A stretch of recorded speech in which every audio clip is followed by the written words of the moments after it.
Estejam seguros. Se dissermos que não temos pecado,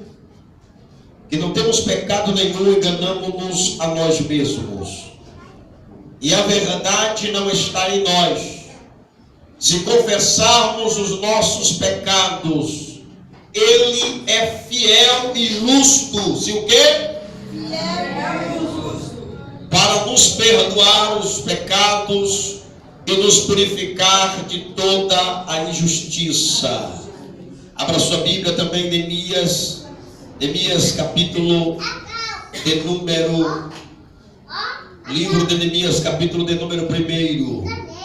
Neemias, capítulo de número 1. Bendito seja o nome de Jesus. Deus abençoe a vida do nosso irmão Robson também. Tem sido um instrumento de Deus, assim, sempre nos abençoando. Essa caixinha pequena aí foi uma bênção que Deus usou ele para abençoar a obra do Senhor. Capítulo 1 de Neemias, versículo de número 3, ele diz: Eles me responderam, o restante que ficaram do cativeiro lá na província, estão em grande aflição e opróbrio.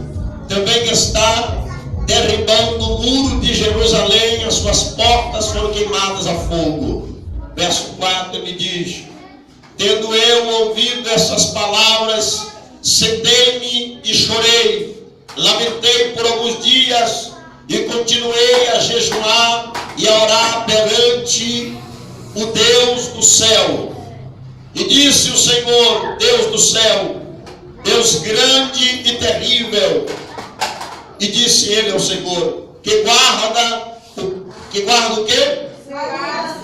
O concerto, o pacto, que é a mesma coisa, e usas de misericórdia para com aqueles que te amam e guardam os teus mandamentos. Estejam atentos os teus ouvidos e abertos os teus olhos para ouvires a oração do teu servo, que eu hoje te faço perante ti, e de dia e de noite, pelos filhos de Israel, teus servos, confessando eu os pecados, fazendo o quê? Confessando os pecados dos filhos de Israel, que temos cometido contra ti, sim, eu e a minha casa, e a casa de meus pais, pecamos. Na verdade, temos procedido perversamente contra ti, e não temos guardado os mandamentos, nem os estatutos, nem os juízos que ordenaste a teu servo Moisés. Lembra-te, pois, da palavra que ordenaste a teu servo, dizendo: se vós transgredistes, eu vos espalharei por entre os povos. Mas se vos converteste a mim, e guardaste os meus mandamentos, e os cumprires, ainda que os vossos rejeitados estejam na extremidade do céu, de lá os ajuntarei e o tirarei para o lugar que tenho escolhido para ali fazer habitar o meu nome. Bendito e eterno Deus, diante da tua presença, Senhor, apresentamos os dízimos e ofertas da tua casa. Repreendemos o devorador, o migrador, o destruidor e toda a sorte de demônios, Pai. Senhor, nós suplicamos nessa noite que o Senhor se revele para as nossas vidas por intermédio da tua palavra. Espírito Santo, nós suplicamos que o Senhor possa nos encontrar nessa noite, Deus, que o Senhor possa ministrar as nossas vidas de forma, Senhor, ó Deus, que possamos entender a tua palavra. Meu Deus, que possamos entender que o Senhor é um Deus que converte as maldições em bênção.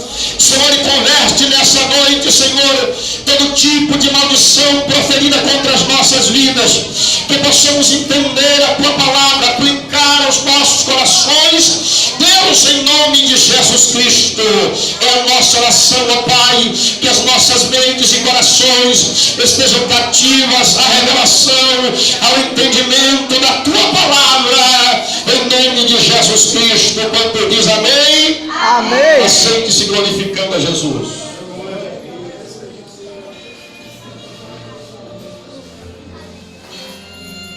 nós encontramos dois livros, o livro do profeta, o livro de Neemias e o livro da primeira epístola de João. O livro de Neemias, ele se relaciona quando Israel foi levado cativo, e Neemias, que era copeiro do rei. Neemias agora, o papel do copeiro era aquela pessoa que servia, ele tinha uma extrema responsabilidade, e ele era aquela pessoa que comia antes do rei comer, ele bebia antes do rei beber. Neemias tinha responsabilidade, uma confiança extraordinária do rei. Então Neemias, queridos, ele estava no palácio. Para Neemias a coisa não estava ruim não, estava boa. Mas Neemias entende e perguntaram dos servos do Senhor que veio de Jerusalém. E quando os inimigos adentraram em Jerusalém, eles destruíram as portas de Jerusalém. Eles destruíram, queridos, as portas. Eles destruíram o templo e destruíram os muros de Jerusalém. As portas, haviam 12 portas especificamente. Algumas delas tinham uma extrema importância tão grande que para entrar dentre uma daquelas portas, havia uma porta da ovelha, ali era onde era levado a ovelha para o sacrifício. A porta do montouro era uma porta onde o lixo da cidade era jogado fora. Havia uma outra porta, a porta do rio, havia várias portas, e elas tinham significados extremamente importantes para Jerusalém, para os judeus. Essas portas foram queimadas a fogo. Agora eles também derrubaram os muros da cidade de Jerusalém. Eram muros altos, eram muros espaçosos, e ali em cima havia vigias que transitavam ali, porque quando eles ouviam o inimigo que estaria para adentrar dentro de Jerusalém ou atacar, eles tocavam a trombeta e o povo se levantava. Os inimigos entenderam que tinha que usar uma tática de guerra diferente. Quando você encontra na Bíblia falando sobre dardos inflamados do maligno, ele exatamente nasceu ali. Os inimigos entenderam, irmãos, que eles teriam agora que atacar os seus adversários em horários diferentes, ou em horários do almoço, a seta que voa ao meio-dia, a mortandade que assola ao meio-dia, a Bíblia fala dela. E eles entenderam que teria que atacar também eles à noite, no horário de turno. E qual eram as investidas, as estratégias para ele entrar? Se eles viessem com uma equipe maior, e eles viessem com dardos, com flechas, mas porém diferentes, eles atacariam os seus adversários, ou seja, atacaria Jerusalém e queimava tudo por dentro. Eles colocavam uma espécie de betume na ponta da flecha, e uma multidão lançava, ela atravessava. Como as casas eram feitas de tendas, quando aquelas setas que incendiavam caía lá do outro lado, ela incendiava as casas. Os israelitas tinham duas opções: ou eles saíam correndo para pegar as suas armas e ir à guerra, ou eles teriam que pegar os seus familiares e retrocederem para tentar salvar. Nesse interim, eles decidiam salvar os seus familiares, e por causa disso eles eram invadidos e tudo era queimado. Então eles perdiam a guerra, não tinha, o inimigo tinha uma tática de guerra. Por isso, quando você vê na Bíblia os dardos inflamados do maligno, é porque as setas que iam e que atravessavam, ela queimava e destruía. Por isso as portas de Jerusalém foram queimadas, os muros, por causa que não tinha soldado suficiente para entrar na guerra, os muros foram derrubados. E o que importava de suma importância para Jerusalém era o templo. O templo era um lugar de adoração, um lugar, querido, de oferecer sacrifício a Deus. Era no templo que eles guardavam a arca da aliança. Era no templo, querido, que eles tinham todo um memorial, melhor dizendo, todo um aparato para adoração ao grande Deus. O salmista Davi até retrata nos Salmos e diz que ele preferia passar um dia no ato da casa do Senhor do que 1000 anos fora deles. Imagina como não era aquele local de adoração ao Senhor. Queridos, agora a gente vê, Jerusalém perde o templo, Jerusalém agora perde os muros que serviam de proteção, e eles perdem também as portas. Era tudo queimado, tudo destruído.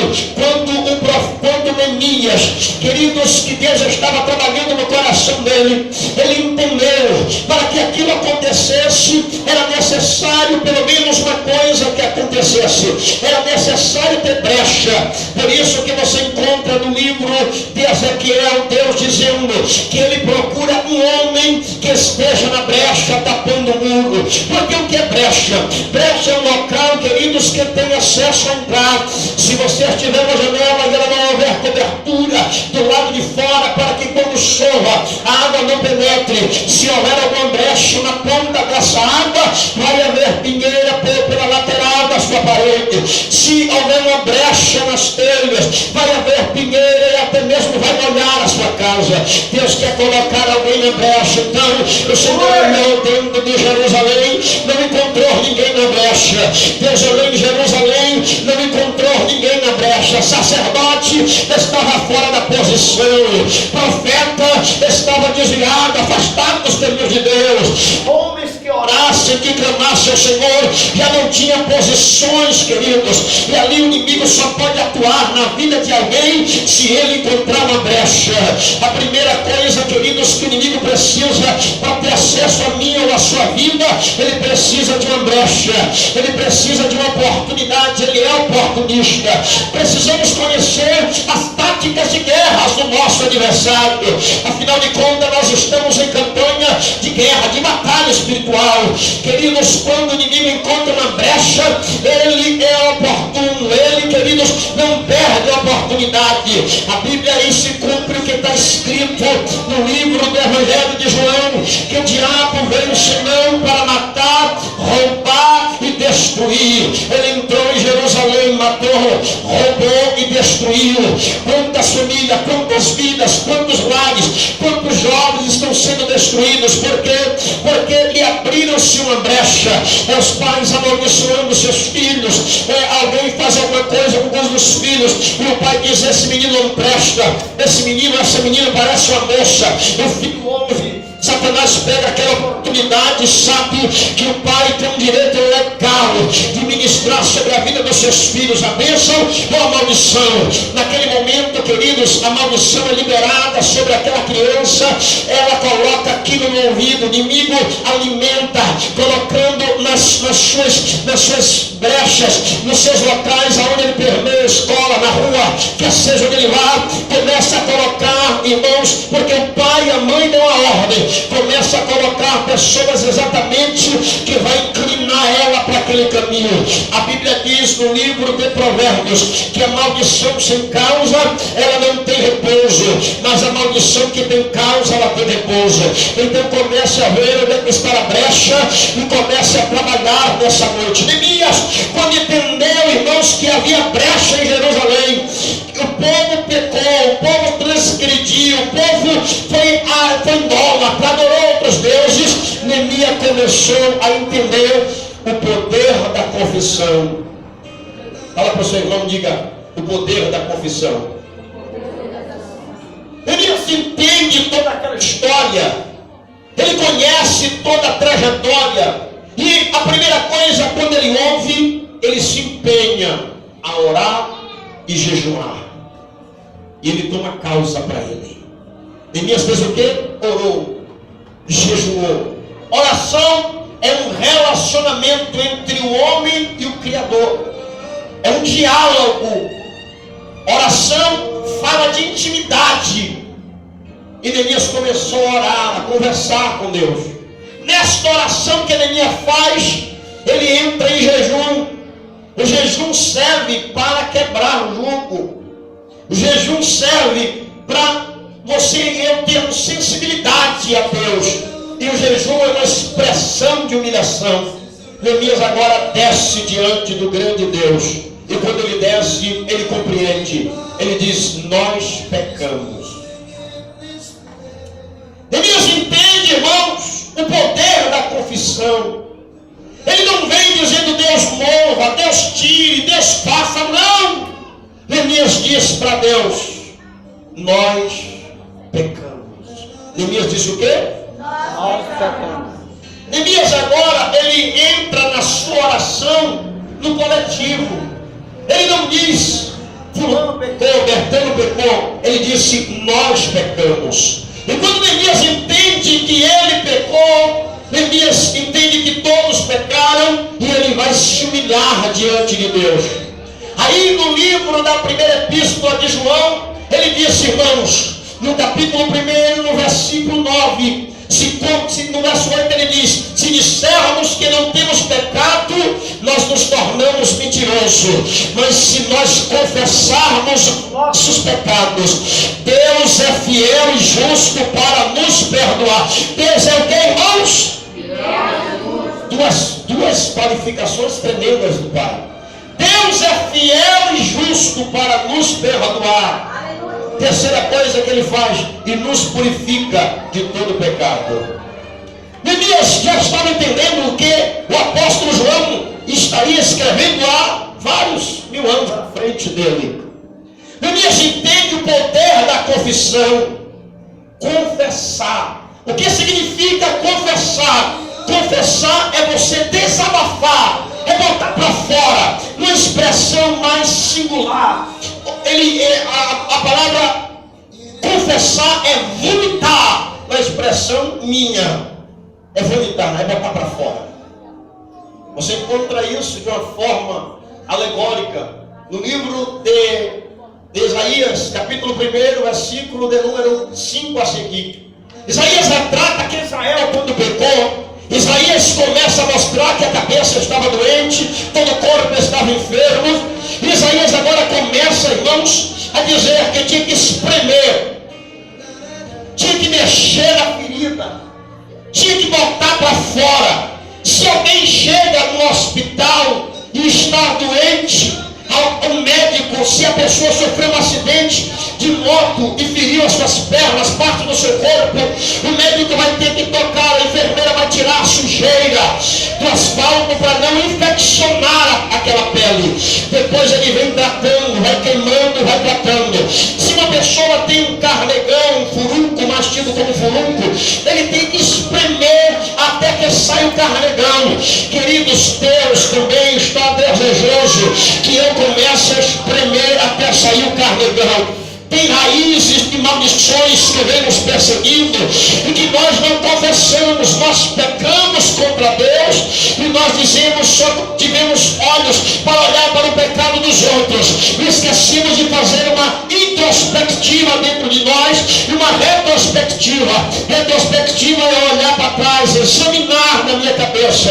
Introspectiva é olhar para dentro de mim e ver o que está atrapalhando de Deus me de Deus transformar aquela maldição em bênção, de Deus mudar a minha história, de Deus transformar a minha vida, de Deus me levantar das cinzas, de Deus quebrar as barreiras, de Deus levantar o restaurador. O grande restaurador foi levantado, queridos, aproximadamente 2000 anos atrás. Eu preciso apontar, olhar para o restaurador.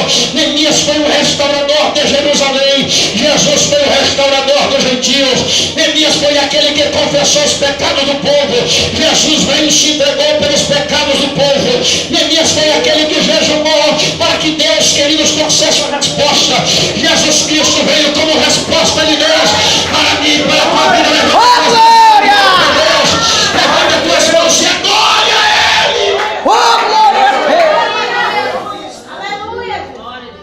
Confessar não é algo tão fácil, porque oramos e dizemos, Deus, perdoa os nossos pecados. Aí alguém diz, mas Deus é onisciente, Ele conhece todas as coisas. Você está extremamente certo. Deus é onipresente, Ele está em todo lugar, Ele viu. Deus é onipotente, Ele pode todas as coisas. Deus tem um atributo de imutabilidade, Ele não muda. Tem um atributo de infinitude, Ele é infinito, Ele é eterno. Aí começa a trazer várias qualificações de Deus. Aí vem para lá mais um pouco e diz, Deus é justo, Deus é fiel, Deus é amor. Agora esqueceu de dizer, Deus também é justiça. A Bíblia diz que o homem semear, ele vai colher. Está escrito no livro de Lucas, eu quero que você entenda a ministração da palavra. Capítulo 6, verso 38, ele diz: dai e ser-vos-á dado, boa medida, recalcada, sacudida e transbordante, vos darão. A proporção com que você libera água sobre a vida de alguém, ela vai retornar sobre a sua vida com mudança. Então, se você quer que Deus transforme maldição em bênção, comece a quebrar aquelas palavras que você liberou sobre pessoas e comece a pedir perdão pelos seus pecados de forma detalhada. Detalhe, confesse diante de Deus, coloque diante do altar do Senhor e diga a Deus: olha, Senhor, o pecado foi assim, eu desejei isso, Senhor, eu tomei posse disso, Senhor, eu fiz isso, Senhor, eu pequei nas escondidas, Senhor, eu saí da tua presença. Aqui embaixo na rádio, um moço querido que titulavam a ele como o rapaz mais certinho da localidade, o crente mais velho. Sabe aquele crente que dá exemplo aparentemente? Um demônio manifestou no corpo do rapaz. O moço parece mais um urso, irmãos, o negócio é feio. E quando esse demônio manifestou, vamos chamar fulano, chamaram esse irmão. E quando ele foi chegando na porta, o diabo começou a dizer: você que adulterou, você que pegou não sei quem, você que fez isso, você que fez aquilo, dando risada na cara dele. Sabe por quê? Se ele tivesse confessado os seus pecados antes, e quando ele tentou ainda resistir, foi um bocado de pecado sendo jogado para fora. Não era melhor ele ter vomitado diante de Deus, ter se arrependido depois de ter ido lá expulsar o diabo? Ele deixou que o diabo confessasse os pecados dele. Não espere Satanás envergonhar você. Estamos com jovens irmãos, ele dizendo ser crente, mas tem tendência ao homossexualismo. Estava mais ele, o rapaz manifesta o demônio, passa por mim, por ele, olhou para minha cara e disse: você é homem de Deus.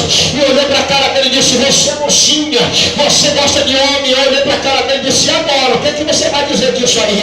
Ele ficou calado porque era verdade. Satanás, queridos, ele enverga, ele acaba com o homem, ele tenta destruir a imagem do homem. Mas quando você confessa diante de Deus, se levanta dos céus um grande juiz, o juiz dos juízes, o advogado dos advogados, o Senhor por essa reis, o príncipe da paz, o leão da tribo de Judá, o alfa, o ômega, o irmão mais velho da irmã Maria, Jesus de Nazaré, aquele que era, que é e que há de vir. Se levanta, queridos, o maravilhoso, o conselheiro, o Deus forte, o Pai da eternidade, o príncipe da paz. Se levanta aquele que vem para julgar a tua causa, aquele que despojou-se do seu trono nos céus, desceu da terra, irmãos, te revestiu de carne, para que todo joelho um dia se dobre e confesse que Jesus Cristo é o Senhor, para a glória de Deus Pai. Comece a confessar para Ele, porque a Ele pertence a glória.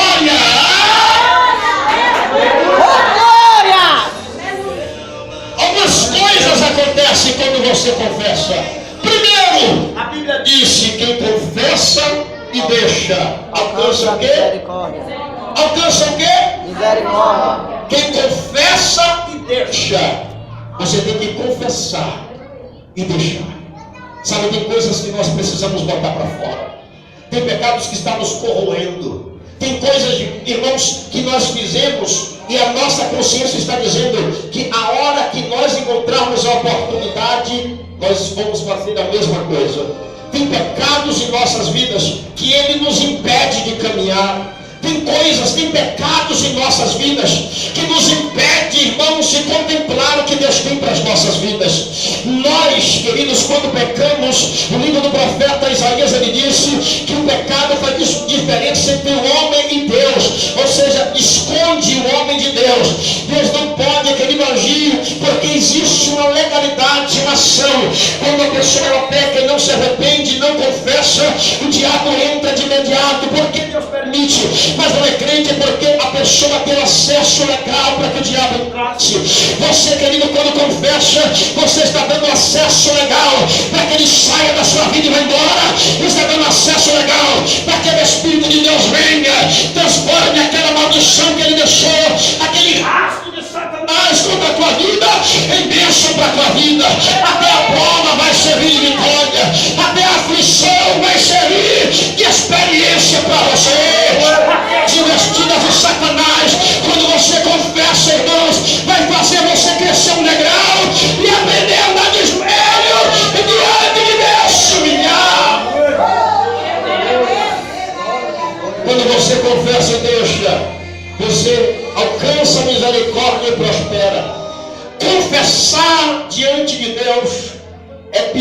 misericórdia de Deus sobre a sua vida. Confessar e deixar é alcançar a misericórdia de Deus. E é prosperar. É por isso que muitas das vezes nós não conseguimos às vezes prosperar, porque nós bloqueamos. Não temos coragem de confessar para qualquer pessoa que encontramos pelo meio do caminho. Temos coragem de conversar os nossos problemas para os nossos melhores amigos, mas nós não temos coragem de apresentar diante de Deus os nossos pecados em detalhe e trazer diante do Senhor. O livro, queridos, lá Salomão escreve, Deus falando para Salomão, dizendo: se o meu povo, em Crônicas, todos nós conhecemos 7:14, se o meu povo que se chama pelo meu nome se humilhar, orar, buscar a minha face e se converter dos seus maus caminhos, eu preciso chegar diante de Deus como Neemias. Eu preciso me humilhar. Tem maldições que estão perseguindo a minha e a sua vida, e ela só vai querendo sair quando nós nos humilharmos. Sabe por quê, queridos? Aquele homem não teve acesso a usar Balaão, porque quem estava com o povo de Israel era o Deus de Israel, e Israel estava na brecha. Satanás não tinha acesso legal para entrar. Então, quando ele veio para tentar amaldiçoar através de Balaão, a boca de Balaão teve que abençoar, e ele mesmo lutou: como é que eu posso abençoar aqueles que Deus abençoou? Se você está debaixo de um acesso legal para que Deus opere na tua vida, não obra de macumba não vai te alcançar, não. Obra de feitiçaria, palavras de maldições, ação do diabo, setas invertidas, dados do diabo contra a tua vida não vão te alcançar. Sabe por quê? Quando ele vier por um caminho, ele vai ter que retornar nos 7 caminhos, porque a autoridade está sobre a tua vida. Glória! Quando a palavra de Deus entra, ela transforma. Quando a palavra de Deus entra, ela muda histórias. A palavra na sua vida é espada. Afia a tua espada nessa noite, pelo amor de Deus. Eu preciso afiar a minha espada, me humilhar diante do Senhor, para que Deus sare. Sabe por que tem pessoas que estão doentes? Porque elas não se humilharam, não oraram, não jejuaram, não desceram diante do Senhor, não confessaram, não se arrependeram. E aí a enfermidade vem entra. Não são todos. Estou dizendo que às vezes acontece isso por causa disso. Confessar é uma atitude, queridos, de alguém que tem um coração inclinado e quebrantado para Deus. É necessário confessar. Confessar é vomitar, é arrancar a sujeira que está dentro. O meu e o teu coração não é um bagagem de Satanás, não é lugar de lixo. Essa palavra é para sarar a tua vida, essa palavra é para mudar a sua história. Deus quer que você arranque o teu coração, não é lugar de lixo. Você vem para o culto, vem alguém sentindo a presença, outro sentindo, e você não sente porque tem alguma coisa que tem que ser jogada fora. Lixo é para você pegar e colocar na lata do lixo. Arranca nessa noite, aí começando a lembrar, peça ao Espírito Santo onde é, qual é a área que você precisa vomitar, qual é o lixo que está atrapalhando a sua caminhada. Tem pessoas que não conseguem se firmar na fé, tem pessoas que não conseguem, irmãos, ter uma vida ativa de oração, de intercessão, porque o lixo está ali. Por algum momento, irmãos, aquele lixo que parece nada é uma legalidade para que o inimigo entre na sua vida. Neemias, quando entendeu isso, Neemias resolveu tirar o lixo. Sem que ele fosse lá, ele começou a tirar o lixo. Ele disse: nós pecamos contra ti, nós fizemos o que é mal aos teus olhos, nós entristecemos ao Deus de Israel. E Neemias começa a botar para fora. Isso que eu estou dizendo para você é o poder da confissão. Vimos o poder da fé, o poder da decisão, o poder de tantas coisas, mas nós queremos, queridos, aquilo que nos leve à presença de Deus. Quando você começa a confessar diante de Deus, o Senhor começa a ministrar sobre a sua vida a necessidade que você tem de ser mais fiel a Ele. O Senhor começa a ministrar a sua vida. Aquela maldição começa a ser bênção para você. Então o que é que eu tenho que fazer? Eu tenho que confessar coisas que os meus pais fizeram diante do Senhor. Porque a Bíblia ensina que eu devo confessar. Eu devo confessar coisas que eu fiz e que eu não me arrependi. eu estou dando acesso para que o Espírito Santo me leve a uma dimensão mais profunda. Porque a Bíblia diz que se nós confessarmos, Deus não está buscando, irmãos, pessoas perfeitas, porque aqui entre nós não tem ninguém perfeito. Deus não está buscando a perfeição na minha e na sua vida, porque o único perfeito é Jesus. É por isso que ele veio, cumpriu toda a lei, ressuscitou no terceiro dia e foi assunto aos céus. Deus está buscando pessoas que estejam dispostas a ser obedientes à sua palavra. Na escola, uma criança aprende o A, B, C, D. Na igreja, pela palavra, aprendemos a obedecer. Deus está buscando pessoas que sejam dispostas a obedecer a tua palavra, a cair e se levantar, a não se conformar e retornar para o mundo enfraquecer, buscar, confessar, receber de Deus, para que vidas sejam transformadas, para que a sua história seja mudada, para que a maldição seja quebrada. O Senhor está buscando alguém que esteja disposto a obedecer a sua palavra, a examinar a sua palavra, a deixar que ela lave a sua alma. Jesus falou, queridos, no capítulo 15, verso 3, no livro do Evangelho de João, ele disse: vós estáis limpos pela palavra que eu vos tenho dito. A palavra vai lavar a sua alma, a palavra vai arrancar de dentro de você. Comece a meditar na Bíblia e vai pelo caminho da obediência. Obedecer melhor do que fazer 40 dias de jejum. É bom jejuar, sim é. Obedecer melhor do que sacrifício. Você pode fazer muito sacrifício e perder em milésimo de minuto. Deus está querendo nos levar ao caminho da obediência, ao caminho da santificação, ao caminho, queridos, de a comunhão com o Espírito Santo, de um relacionamento maior com Deus. Quando Neemias entende o caminho de confessar, ele compreende o segundo princípio. Ele disse: nós quebramos o pacto. Quebramos o pacto. No livro de Eclesiastes, no capítulo 5, ele diz: não se precipite a sua boca diante de Deus em pronunciar palavra alguma, porque Deus está nos céus e você está na terra. É melhor que não votes do que votar e não cumprir. Se você fez algum voto, está escrito: não tarde em cumprir. Você sabe por que muitas das vezes nós encontramos pessoas com a vida amarrada? Porque voto é pacto, pacto é aliança. E você, às vezes nós não imaginamos o efeito. Dizemos: eu vou ser cristão, e quando eu servir a Deus, eu vou pregar a palavra. Se Deus abrir uma porta para mim, eu vou dar folheto todos os dias. Se Deus me der uma casa, eu vou doar uma outra casa que eu tenho, um terreno que eu tenho evangelizando. Se Deus fizer isso, se Deus fizer aquilo. Nós fizemos pactos com Deus. Estamos inconscientes. Senhor, eu vou ser fiel dizimista. Um pacto que você fez, que não foi com o homem. Aí você começa a quebrar os pactos. Você diz: Deus, se o Senhor me der um filho, eu vou crescer, esse filho vai crescer, eu vou ensinar a palavra para ele, eu vou ensinar a palavra para ela todos os dias da minha vida. Ainda bem que Márcia fez esse pacto com as árvores, todo dia eu vejo ela ensinando.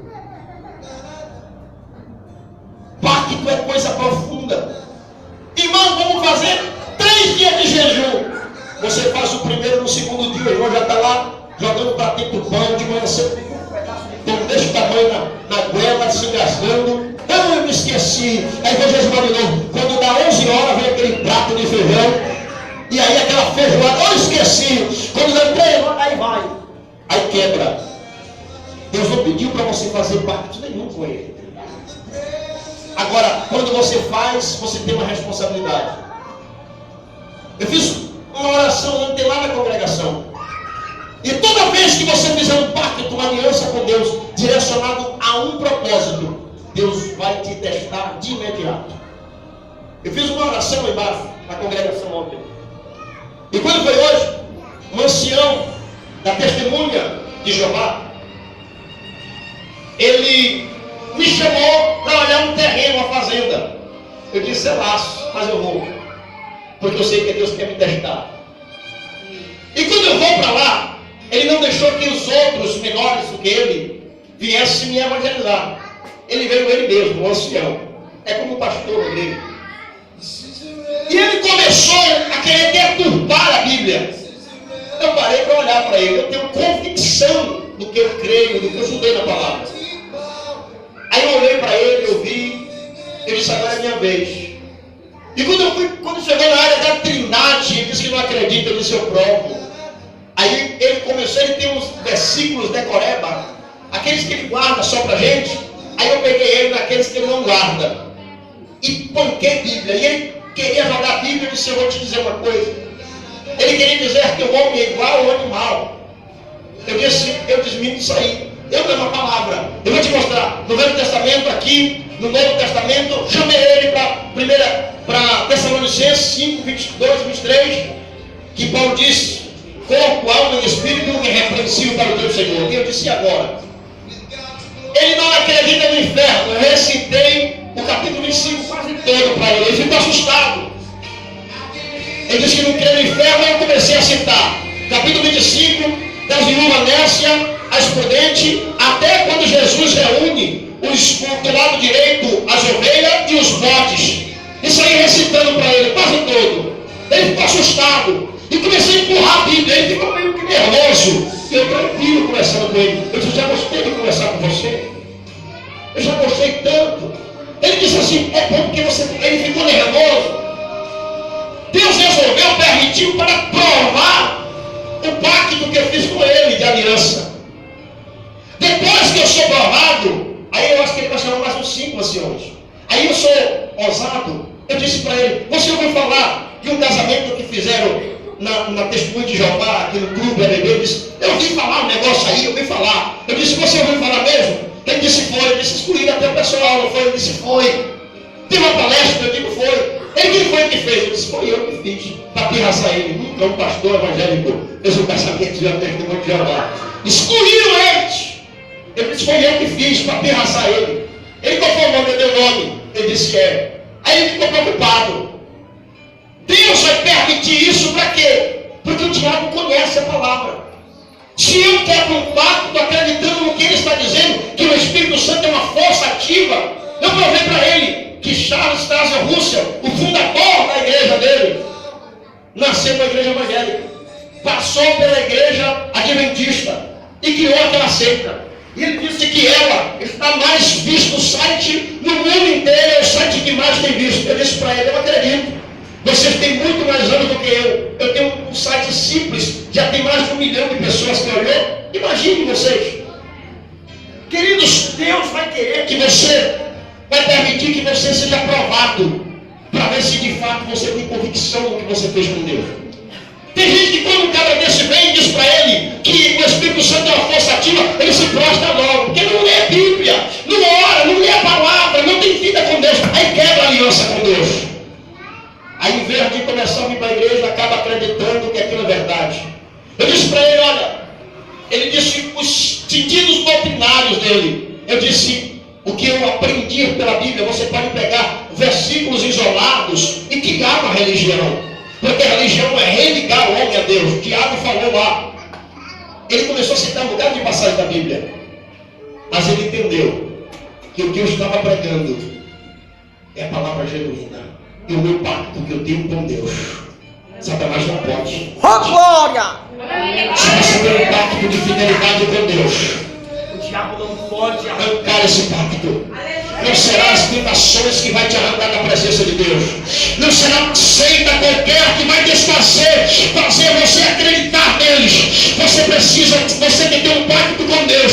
Você tem que ler a Bíblia todos os dias, para que esse pacto seja renovado e seja corrigido os altares da sua vida. Tem pessoas, eu estou citando um exemplo, irmãos, mínimo desse que aconteceu agora à tarde, no início da noite.